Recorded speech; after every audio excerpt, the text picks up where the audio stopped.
Class 10 এর প্রিয় ছাত্রছাত্রীরা, আজ আমি তোমাদের সঙ্গে পড়তে যাচ্ছি তোমাদের ইংলিশ টেক্সট বুকের লেসন নাম্বার 5, যার শিরোনাম আওয়ার আমাদের রান অ্যাওয়ে মানে পালিয়ে যাওয়া। তাই তো ফ্রেজাল ভার্ব, তো রান অ্যাওয়ে পালিয়ে যাওয়া, তাই তো। ফ্রেজাল ভার্ব কাকে বলে? ফ্রেজাল ভার্ব হচ্ছে যখন একাধিক শব্দ মিলে, অর্থাৎ একাধিক ওয়ার্ডস মিলে একটা ভার্বের কাজ করবে, সেই ভার্বগুলোকে আমরা ফ্রেজাল ভার্ব বলি, তাই তো। সাধারণত তার সঙ্গে কি থাকে? একটা প্রিপোজিশন থাকে। প্রিপোজিশন অর্থাৎ একটা ভার্বের সঙ্গে একটা প্রিপোজিশন মিলে যখন একটা নির্দিষ্ট ক্রিয়া বা ভার্বের কাজ করে, তখন সেটাকে আমরা ফ্রেজাল ভার্ব বলি। আমাদের পরীক্ষায় আসে তো ফ্রেজাল ভার্ব অবশ্যই শিখতে হবে। রান অ্যাওয়ে মানে পালিয়ে যাওয়া, কাইট। পালিয়ে যাওয়া তো এখানে আসবে না, ঘুড়ি তো আর পালিয়ে যাবে না। আচ্ছা, কেটে গেছে, ছিঁড়ে গেছে, ছিঁড়ে গেলে যেটা পালিয়ে যায়, তা ছিঁড়ে পালিয়ে যাওয়া কি রান অ্যাওয়ে বলছে। কাইট মানে ঘুড়ি। লিখেছেন কি? Lucy Montgomery. তাহলে চলো আমরা সবাই সরাসরি টেক্সটে চলে যাই। প্রথমে অ্যাজ ইউজুয়াল যেমন থাকে, কি থাকে? The author and the text. Author মানে লেখক বা লেখিকা, অ্যান্ড দ্য টেক্সট মানে টেক্সটে পাঠ্যটি সম্পর্কে আমাদের একটু কিছু বলে দেওয়া, তাই তো। অথর লেখক বা লেখিকা সম্পর্কে আমরা একটু জেনে নিই। কি? Lucy Montgomery. এই অর্থাৎ আজকের আমাদের লেখিকা, তার সম্পর্কে আমরা দুটো কথা একটু জেনে নেব। তিনি জন্মগ্রহণ করেছিলেন 1874 সালে, আর মারা গেলেন কবে? 1942 1942 সালে। ছিলেন এই ক্যানাডিয়ান অথর। কানাডা কান্ট্রিটা আমরা জানি তো, ইউনাইটেড স্টেটস অফ আমেরিকার উপরে যে কান্ট্রিটা, সেটাই হচ্ছে কানাডা। তো কানাডার লোকদেরকে আমরা কানাডিয়ান বলি। তো কানাডিয়ান অথর মানে লেখক বা লেখিকা। বেস্ট নোন, সর্বাধিক পরিচিত বা জানা, যেটাকে আমরা জানি সেটাকে বেস্ট নোন বলা হয় ইংলিশে, তাই তো। বেস্ট কোথা থেকে এসে? Good, better, best, superlative degree, তাই তো। সর্বাধিক পরিচিত ফর জন্য, সিরিজ অফ, কিসের জন্য তিনি সর্বাধিক পরিচিত? সিরিজ মানে কি? সিরিজ মানে পরপর যেটা ঘটতে থাকে সেটাকে আমরা সিরিজ বলি। অর্থাৎ যেখানে প্রথমে যেটা শেষ হলো, সেখান থেকেই পরেরটা শুরু হলে, তারপরেরটা তারপর থেকে শুরু হলে, এটাকেই আমরা সিরিজ বলি। সেইভাবেই শুরু হচ্ছে অফ নোভেলস। নোভেলস মানে উপন্যাস। তাহলে উপন্যাসগুলো এগুলো পর ঘটনাক্রমে তিনি শেষ করেছেন বলে সেটাকে সিরিজ বলা হচ্ছে। বিগিনিং, যেটা শুরু হয়েছিল উইথ অ্যান অফ গ্রিন গ্যাবলস, এইখান থেকে, অর্থাৎ এই টাইটেল বা শিরোনাম থেকে তিনি তার নোভেলসের সিরিজ শুরু করেছিলেন। শি রোট, শি মানে ওই লেখিকা, রাইট মানে লেখা, তার পাস্ট ফর্ম রোট লিখেছিলেন। নিউমারাস মানে অসংখ্য হয়, অনেক হয়, প্রচুর হয়। তাহলে প্রচুর, অনেক লিখেছেন। নোভেলস মানে অনেক, নোভেলস উপন্যাস লিখেছেন। পোয়েমস কবিতা লিখেছেন। অ্যান্ড শর্ট স্টোরিজ, শর্ট মানে ছোট, স্টোরিজ মানে গল্প, ছোট গল্প লিখেছেন, অনেক ছোট গল্প লিখেছেন। শি ওয়াজ মেড, তাকে করা হয়েছিল। দেখো প্যাসিভ ভয়েস আছে, আমাদের ভয়েস চেঞ্জ করতে হয়, তো ওইটা প্যাসিভ ভয়েস আছে। She was made an officer, তাকে অফিসার করা হলো অফ দ্য অর্ডার। কিসের? অর্ডারের ভিত্তিতে, আদেশনামার ভিত্তিতে। কিসে? অফ দ্য ব্রিটিশ এম্পায়ার, তার ব্রিটিশ এম্পায়ার অর্থাৎ ব্রিটিশ রাজত্বের এম্পায়ার বা আদেশ অনুযায়ী। কবে? 1935 1935 সালে। তাহলে তাকে একজন অফিসার করা হয়েছিল। ঠিক আছে, এটা গেল আমাদের লেখিকা পরিচিতি। তারপরে এবারে আমাদের টেক্সট পরিচিতিতে আসি। দিস শর্ট স্টোরি, দিস মানে এই আজকের আমাদের যেটি শর্ট স্টোরি, শর্ট ছোট গল্পটি, ইজ হয়, অ্যাবাউট মানে সম্বন্ধে, এ ব্রাদার একজন ভাই, অ্যান্ড সিস্টার একটা ভাই বোনের সম্বন্ধে বলছে। লিভ মানে তাহলে বাস করা, লিভিং যারা বাস করে, on an isolated island. On কোথায় বাস করে? অ্যান আইসোলেটেড মানে কি? বিচ্ছিন্ন, যেটা বিচ্যুত, অর্থাৎ মেইন ল্যান্ড থেকে যেটা আলাদা সেটাকে আইসোলেটেড, বা কোনো কিছু থেকে যেটা আলাদা থাকে, বিচ্ছিন্ন থাকে, সেটাকে আমরা আইসোলেটেড বলি। আইসোলেটেড আইল্যান্ডে থাকে, তাহলে একটা বিচ্ছিন্ন দ্বীপে থাকে। উইথ দেয়ার ফাদার, উইথ সঙ্গে, দেয়ার তাদের, ফাদার বাবার সঙ্গে, হু যে বা যারা, through a series of incidents, through মানে মধ্যে দিয়ে, এ সিরিজ অফ ইনসিডেন্টস ওই যে ঘটনাক্রমে বলি না আমরা বাংলা, সেইটাকেই through a series of incidents মানে ঘটনা। তাহলে একটা ঘটনার পর ঘটনার মধ্যে দিয়ে আমরা কি পাবো? দেখতে পাবো গেট ইউনাইটেড, রিইউনাইটেড। গেট মানে পাওয়া বা হওয়াকে গেট বলে, তাই তো। গেট ইউনাইটেড মানে কি? মিলিত হওয়া। রিইউনাইটেড মানে পুনর্মিলিত হলো with their long lost, with মানে সঙ্গে, দেয়ার মানে তাদের, লং লস্ট, লং মানে কি? দীর্ঘ, লস্ট মানে হারিয়ে যাওয়া বা ছিঁড়ে যাওয়া বা ছিন্ন। আচ্ছা, দীর্ঘ বিচ্ছিন্ন, এরকম দীর্ঘকাল বিচ্ছিন্ন, সেটাকে লং লস্ট বলা হয়। রিলেটিভস মানে আত্মীয় বা আত্মীয় স্বজনের সঙ্গে। তাহলে দীর্ঘদিন যে সমস্ত আত্মীয় স্বজনের সঙ্গে তাদের পরিচয় ছিল না, বা যে আত্মীয় বা আত্মীয়ার সঙ্গে তাদের সম্পর্ক ছিল না, তাদের সঙ্গে আবার তাদের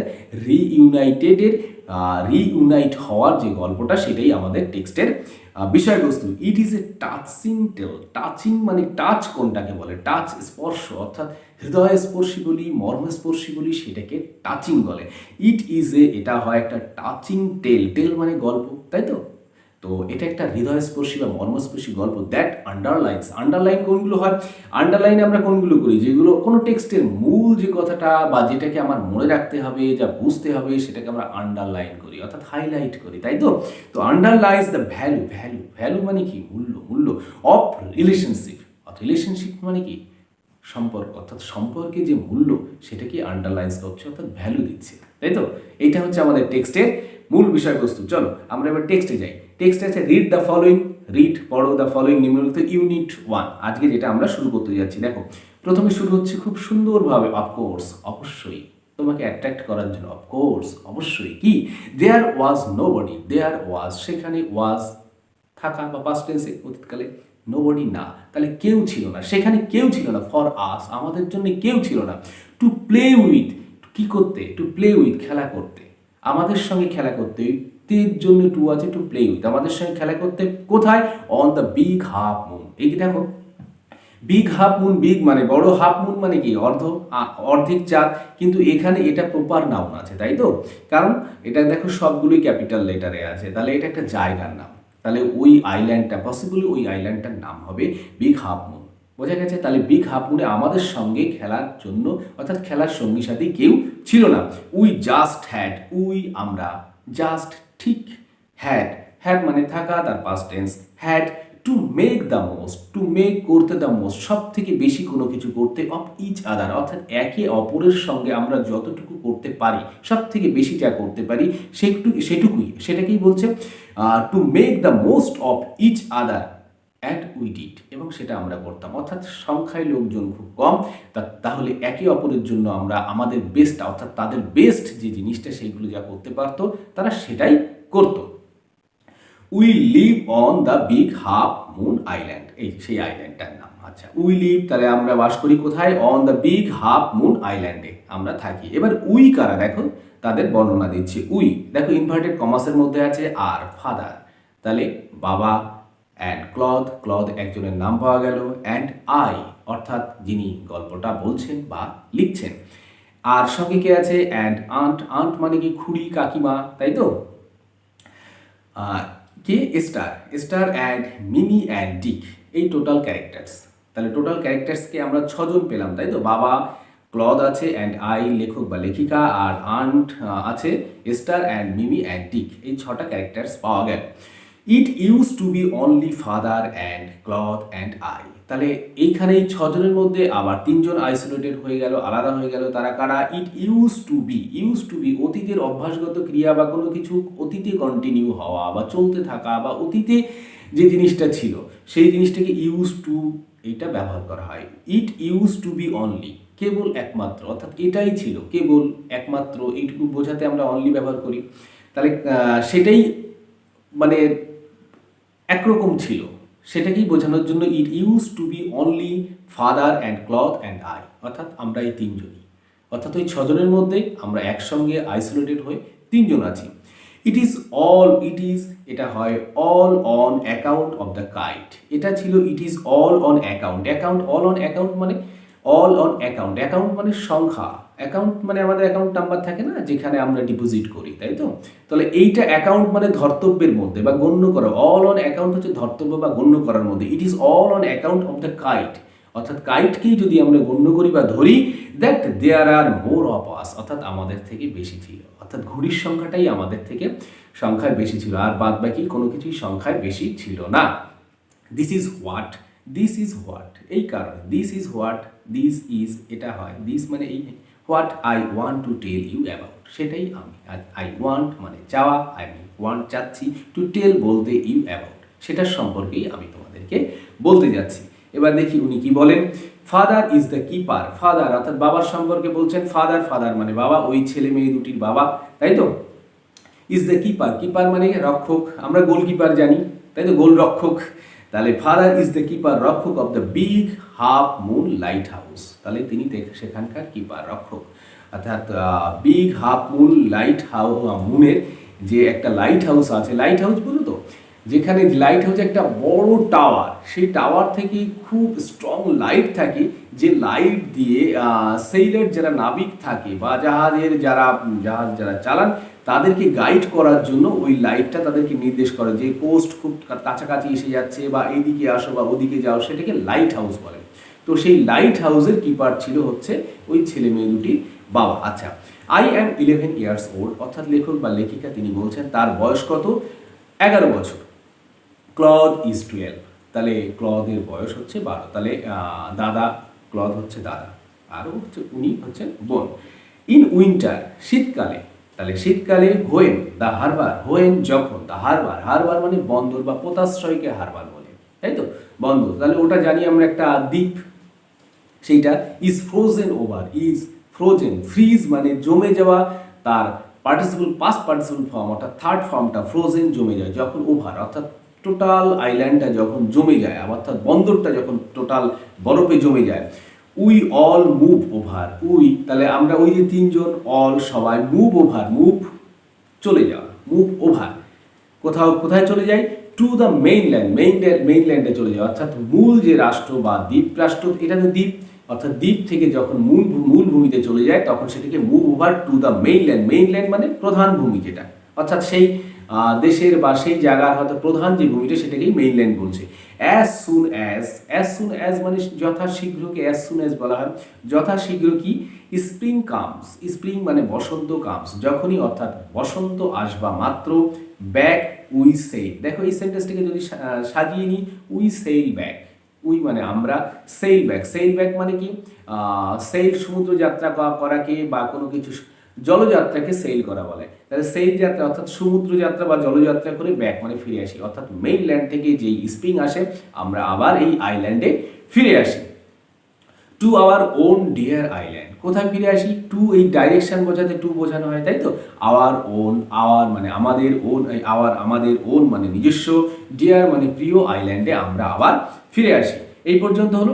এবার দেখো নেক্সট প্যারাতে কি আছে, দ্য ফানি পার্ট, ফানি মানে কি, মজার, পার্ট মানে অংশটা, মজার অংশটা কি ছিল, ইউজ টু বি, ওই আবার ইউজ টু বি আসছে, তাহলে অভ্যাসে, এটা যেটা অভ্যাস কন্টিনিউ হয় অতীতে চলতে থাকে সেটাকে অতীতকালে ইউজ টু বি বলা হয়, ইউজ টু ব্যবহার করা হয়। Use to be that people always, people মানে লোকজন, অলওয়েজ মানে সবসময়, পিটিড আস, পিটি মানে কি, করুণা করা, পিটিড আস, তার দেখো সেকেন্ড ফর্ম আছে, আস মানে আমাদেরকে খুব করুণা করতো, আর করুণা করে বলতো, কি বলতো, হোয়েন দ্য টাইম, হোয়েন যখন, দ্য টাইম মানে সময়, কেম মানে আসতো, ফর আস আমাদের জন্য, সেই সময়টা যখন আসতো, টু রিটার্ন মানে ফিরে আসার সময়, অর্থাৎ মেইনল্যান্ড থেকে আবার যখন আমরা এই আইল্যান্ডে ফিরে আসতাম তখন লোকজন আমাদেরকে খুব করুণা করতো। কি করুণা করতো দেখি, দে সেইড, দে তারা, সে মানে বলা, তার পাস্ট টেন্স, সেইড বলতো, we must be so, we must we আমরা, মাস্ট বি অবশ্যই হব, মাস্ট অবশ্যই, কি সো লোনসাম মানে একাকী বা নিঃসঙ্গ হওয়াকে লোনসাম বলে,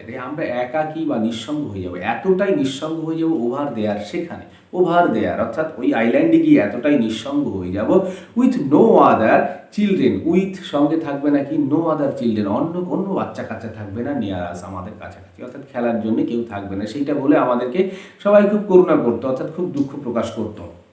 অফকোর্স অবশ্যই, ক্লদ অ্যান্ড আই অর্থাৎ ওরা ওই ভাই বোন দুজন, would have like to have, would have like অর্থাৎ এই উডও অতীতের অভ্যাসগত ক্রিয়ার জন্য উডও ব্যবহার করা হয়, হ্যাভ লাইক অর্থাৎ আমরা চাইতাম বা পছন্দ করতাম, টু হ্যাভ থাকতে, সাম ওয়ান অর্থাৎ সাম ওয়ান কেউ থাকুক, এটা আমরাও চাইতাম, অফকোর্স দেওয়া আছে অবশ্যই, এটা আমরাও অবশ্যই চাইতাম, টু প্লে উইথ আস আমাদের সঙ্গে খেলার জন্য কেউ থাকুক বা খেলা করার কেউ থাকুক। It is hard to run, it is এটা হয় কেন থাকার দরকার কেন, it is hard to run pirate games, it is hard এটা এক রকমের খেলা, অর্থাৎ আমাদের বাচ্চারা যেমন যে সমস্ত খেলাধুলো করে ওই দিকের বাচ্চারা অর্থাৎ ওয়েস্টার্ন যে সমস্ত বাচ্চা কাচ্চা ওরা আবার ওই জলদস্যুর খেলাটা করতে খুব বেশি অভ্যস্ত, দেখবে এখনকার ইউটিউব ভিডিওতে অনেক দেখায় বাচ্চাদের যে জলদস্যুর খেলাটা তারা খেলছে। It is hard to run pirate games, it is hard এটা খুব হার্ড মানে কি কঠোর, এটা করা যেত না আর কি, করতে পারতো না তারা। Hard to run pirate caves অর্থাৎ পাইরেট মানে জলদস্যু, কেভস মানে তাদের গুহায় যাওয়া, অর্থাৎ ওই খেলাটা তারা খেলতে পারতো না। অ্যান্ড থিংস লাইক দ্যাট ওরকম কোনো কিছু তারা খেলতে পারতো না, সেখানে তারা যাবে, সেখান থেকে তাদের ছিনিয়ে নেবে, এইসব করবে, এই জলদস্যুদের খেলা, একটা চোখ আবার সেই বন্ধ করে রাখবে, তাই তো ছবি দেখেছো তো ওরকম আর কি, জলদস্যু সাজবে, একটা টুপি পরবে, কালো ব্ল্যাক টুপি পরবে, সেসব তারা করতে পারতো না।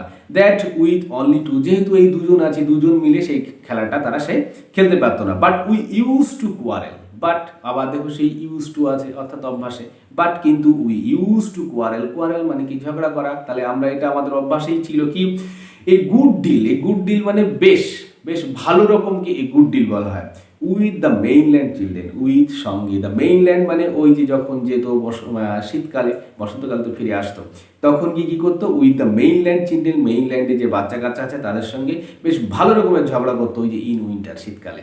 তাহলে শীতকালে যখন তারা মেইনল্যান্ডে যেত তখন অন্যান্য বাচ্চাদের সঙ্গে খুব ঝগড়াঝাটি, খেলাধুলোর সময় আমাদের হয়, আমরা ক্রিকেট খেলতাম ছোটোবেলায়, যখন ক্রিকেট তোমরাও খেলো, খেলা থেকে ঝগড়া বেশি হয় তাই তো, কে কত রান করেছে, কে কত জল মিশিয়েছে, কে এইসব আমাদের খেলা যেরকম, তাহলে নিশ্চয়ই ওদের খেলা ওদের আনন্দ সেরকম থাকবে। আচ্ছা, সো ইট ওয়াজ পারহ্যাপস, সেই কারণে অর্থাৎ এখানে তো খেলার সঙ্গী সাথী কম, কিন্তু মেইনল্যান্ডে খেলার সঙ্গী সাথী অনেক বেশি, সেখানে একজনের সঙ্গে ঝগড়া হয়ে গেলে আরেকজন থাকবে খেলার সাথী, কিন্তু এখানে তো মাত্র দুইজন। সো ইট ওয়াজ পারহ্যাপস, সেই জন্য ইট ওয়াজ এটা ছিল, পারহ্যাপস মানে সম্ভবত, just as will, just just মানে ঠিক, অ্যাজ ওয়েল যেমন আর কি, that there were none, there were none অর্থাৎ দুইজনই আছে, দেয়ার ওয়ার সেখানে ছিল না, নান মানে কেউ না থাকা, অফ দেম তাদের মধ্যে কেউ ছিল না, on the big half moon অর্থাৎ বিগ হাফ মুনে সেটা কেউ ছিল না, খুব সম্ভবত সেই কারণেই cloth and I never quarrel, সেই জন্যই ক্লথ অ্যান্ড আই অর্থাৎ লেখিকা কি করেছে, কখনো নেভার মানে কখনো না, কোয়ারেল ঝগড়া করেনি, কারণ মাত্র দুজন আছে, যদি ঝগড়া করে আরেকজনের সঙ্গে তো খেলা কেউ থাকবেই না,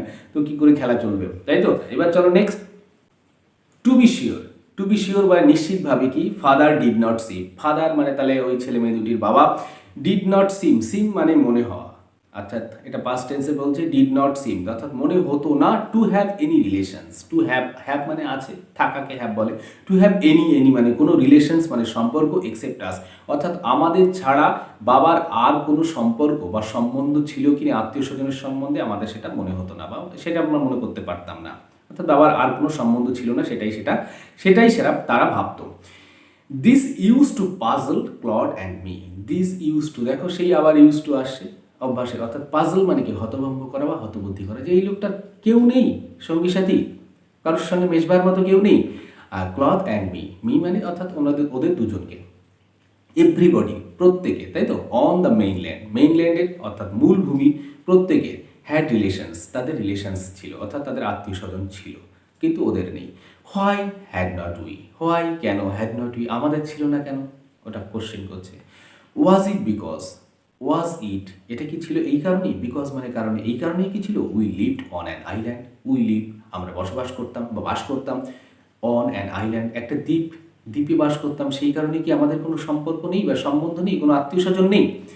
we thought it, we thought it, we মানে আমরা, থিঙ্ক মানে ভাবা, তার পাস্ট টেন্স থট ইট এটাকে আমরা ভেবেছিলাম, would be so jolly, would be হতো অর্থাৎ এটা আমরা ভাবতাম, উড বি হতে পারতো সো, সো মানে খুব বেশি, জলি, জলি মানে আনন্দজনক বা আনন্দদায়ক কোনো কিছুকে জলি বলা হয়। টু হ্যাভ অ্যান আঙ্কেল, যে হ্যাভ মানে থাকা, অ্যান আঙ্কেল, আঙ্কেল একটা কাকা থাকা খুব আনন্দজনক হতো, অ্যান্ড আন্ট খুড়ি থাকলে বা কাকিমা থাকলে খুব আনন্দ হতো, অ্যান্ড সাম কাজিনস এবং সাম কিছু কাজিনস মানে তুতো ভাই বোন, খুড়তুতো জেঠতুতো ভাই বোন যদি থাকতো খুব আনন্দ হতো, তাদের সঙ্গে খেলা করতে পারতাম, এটা আমরা ভাবতাম, ওরা দুজন ভাবতো। ওয়ান্স কোনো এক সময় বা একদাকে ওয়ান্স বলা হয়। উই আক্সড, উই মানে আমরা অর্থাৎ ওই ভাই বোন দুজন, আক্স মানে কি জিজ্ঞাসা করা, তার পাস্ট টেন্স আক্স, জিজ্ঞাসা করলাম ফাদার বাবাকে, অ্যাবাউট ইট, অ্যাবাউট মানে সম্বন্ধে বা সম্পর্কে, ইট এটা সম্পর্কে, বাট হি লুকড তাকে দেখালো, হি সে অর্থাৎ বাবাকে দেখালো, লুক মানে দেখানো, এখানে দেখানো, লুকড দেখালো, সো সরফুল এত দুঃখজনক, সো এত সরফুল মানে দুঃখজনক দেখালো, দেখ উই উইস্ট আমরা উইস্ট করলাম কি, we had not, we had not অর্থাৎ আমাদের এটা জিজ্ঞাসা করা ঠিক হয়নি, হ্যাড নট তারপরে দেখো ডট দেওয়া আছে, অর্থাৎ আমাদের এটা জিজ্ঞাসা না করলেই ভালো হতো, উই হ্যাড নট আস্কড হিম তাহলে আমাদের জিজ্ঞাসা না করলে ভালো হতো, সেটুকু আর বলা নেই, তাই তো। এতটাই তাকে দুঃখজনক দেখালো বা দুঃখ করতে দেখা গেল, দুঃখী দেখা গেল যে এটা আমাদের জিজ্ঞাসা না করলেই ভালো হতো। আমরা করি না অনেক সময় যে আমরা এটা একটা বলে ফেললাম, তার প্রতিক্রিয়া এমন হলো যে আমাদের পরে ভাবি যে না বললেই ভালো হতো বোধহয়, এরকম আর কি। হি সেইড ইট, সে কি বললো, হি অর্থাৎ ওদের বাবা বলছে, সেইড ইট এটা বললো, ওয়াজ কি, it was all his fault, ও তার বাবা বললো কি, it was all his fault, all his fault, his fault মানে আরেকজনের কারো, তাহলে কাকার ফল্ট বলছে, ফল্ট মানে কি দোষ বা খুঁত, এটা তারই দোষ ছিল। ক্লথ অ্যান্ড আই অর্থাৎ ওরা দুজন ভাই বোন, ডিড নট আন্ডারস্ট্যান্ড তারা বুঝতে পারেনি, ডিড নট আন্ডারস্ট্যান্ড পাস্ট টেন্সে বলছে, আন্ডারস্ট্যান্ড মানে বুঝতে পারা, তারা বুঝতে পারলো না অর্থাৎ বাবা কি বোঝাতে চাইছে। হোয়াট হি মেন্ট, এই যে হোয়াট মানে কি, হি মেন্ট, মিন মানে অর্থ করা, সে কি অর্থ করতে চাইছে, অর্থাৎ বাবা বলতে চাচ্ছে এটা তারই ফল্ট ছিল বা তারই দোষ ছিল। আচ্ছা, কি দোষ ছিল বা কি বৃত্তান্ত ছিল সেটা আমরা জানবো আগামী দিনে ইউনিট 2-তে। আজকে এই পর্যন্তই থাকুক। তোমাদের কোথাও কোনো বুঝতে অসুবিধা হলে আমাকে অবশ্যই কমেন্ট করে জানিও। আমরা ছোট ছোট স্পেলে করব, আর যে এর সঙ্গে যে রিলেটেড কোশ্চেন্সগুলো আছে সেইগুলো সলভ করতে করতে যাব। তোমাদের যদি কোথাও কোনো বুঝতে অসুবিধা হয় অবশ্যই আমাকে কমেন্ট করে জানিও, আমি সেটাকে সলভ করার চেষ্টা করব, আমার যথাসাধ্য চেষ্টা করব। সকলেই ভালো থেকো, হ্যাঁ, আবার কথা হবে নেক্সট পার্টে।